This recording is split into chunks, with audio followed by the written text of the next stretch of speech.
Mebo bibi akwaba ediba Xposed GH so mamu nim say Xposed GH there. In some would do a cost for my money and my for sunyana. Efa entertainment stories from politics bibiano a hankwana ubet me enyabo. Na and then chesa somewhere else cost for my Ghana and say music industry no. E do mo ankasa. Na me ka kwesi say eya Abranti bia no de wafa esi no ho asafo hene baby obekọ bia no bia ebo ni din an Ghana ha de wadi ni din angaza unya ti se SM no na wo so hu se eye Charles ni amadi ene yebo a obi ara anim se ye friend no Shatta Wale chese Shatta Wale edi nani se hu so odi watema an asa o ka wonyama a waye o twi wani ma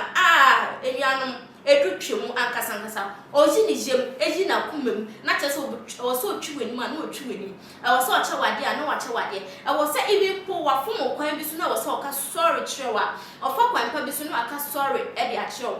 so hu ni se mu nyina mu ye nipa baako a chese mo wo Ghana an so ono on fa ho ne level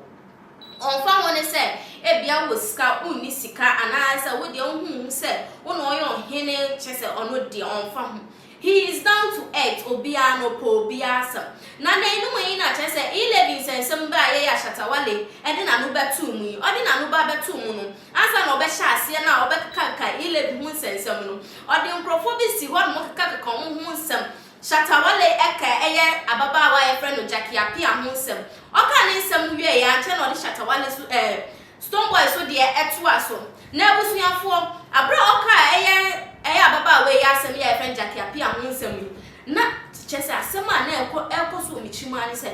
ani Appiah baba abonte aba bekasa na asa omba abonte bekasa because Appiah yo bi a hardly so bon se waba betena wo se bi ye ni interview and as waba betena no mo se onu Jackie ni e or the phone e si ni or ye video akeka na abi ndi a Trøūble and asa wo ka Trøūble se de o ye no mpa na asa deb onu chese the lifestyle kasa e wo Ghana ha say very massive interesting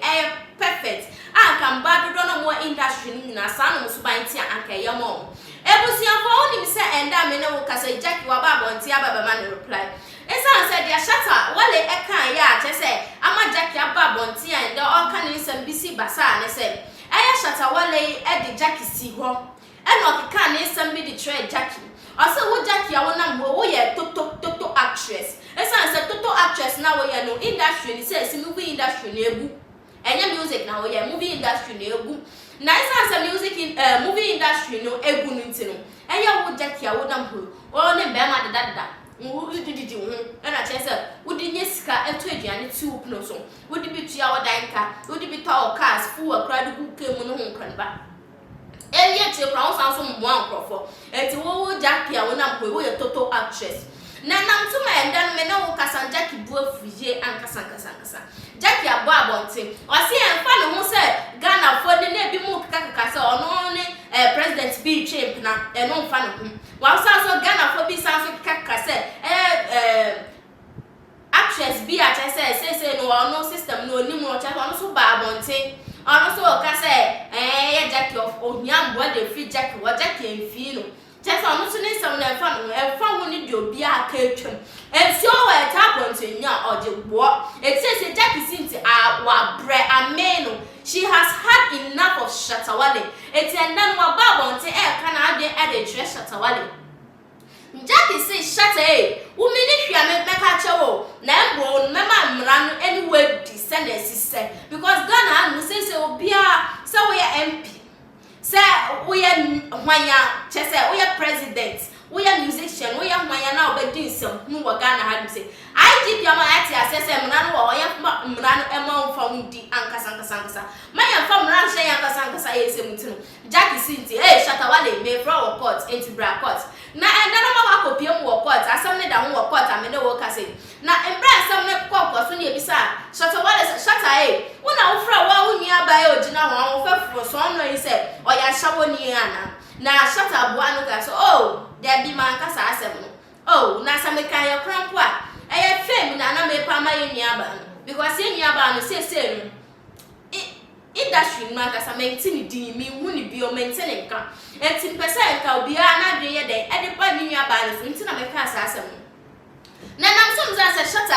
asema wa wo ke ya ma o se wa wo nim say industry mi nua boy ogina wo no aka se onim say industry ade onim ana onim say industry a ye wo mu de obi a pese oni nya beef bia no afa camera de esi wo no mo na che se won kasa wo twa wo na okaka kan wa de trade pan say nipa na ya na so onye ya na okaka na nam so ma che se beef beba nipa kwa no ba be kasa nipa ne kasa na che se ntokwa ne interesting mo na ntokwa ne ye interesting na ni je sam ne hu kro ne ba ba beba no na che se mi su ni nya bisika no no so ye de nya bisika na che se nya ne bone so na me de yes na me nua ba no me de je ne ho me tene kan tina me ba bonten be kasa ya se na be ya odi beji ni din na se nya ba ni se still na on ti ase inti asem no da ho court defamation na che se wo Shatta Wale no wa kwaso on her life inti no che se on wudi na asem bisa se Jackie asem no since Shatta explain the action no be je mu ana se on dem sometimes agro bi a che se wo ne onyanko be di abema wa fon de agro bi sa no yendi agro bi sa yendi agro be ma wo ne onyanko no na ye ma hye sa agro ne yendi na Shatta na boy se one ordinary si wo nuadofo mo ka sa be nu wo se wo ma me no papa wo ba fat as so se Shatta e di camera si wo na ofo wa sem na o ka na wan kan che wo se sei anaso wan kan che wo se sei ya na che se nya Shatta anaso wan fa that word be describe wa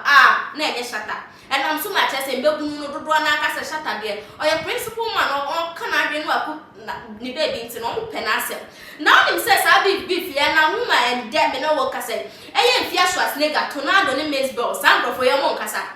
eye Joseph ane eye Diamond Appiah mo mienu so mon kasa che se beef ya ekoso wo industry man kasa eni susu ye mo ba ma ya hwe ne eja ya mo ma ye hwe ne eja na bro bo ha obedi de enye na afa so no mpa mo chaw mo so amofo obi wo industry ma kaka mo nsam e de kire ne no ho nkone ba mo be hwe no mate so a mo hwe na mo nte so esa se e kire no ni ba benya beef oba be gina no akaka no aka che se for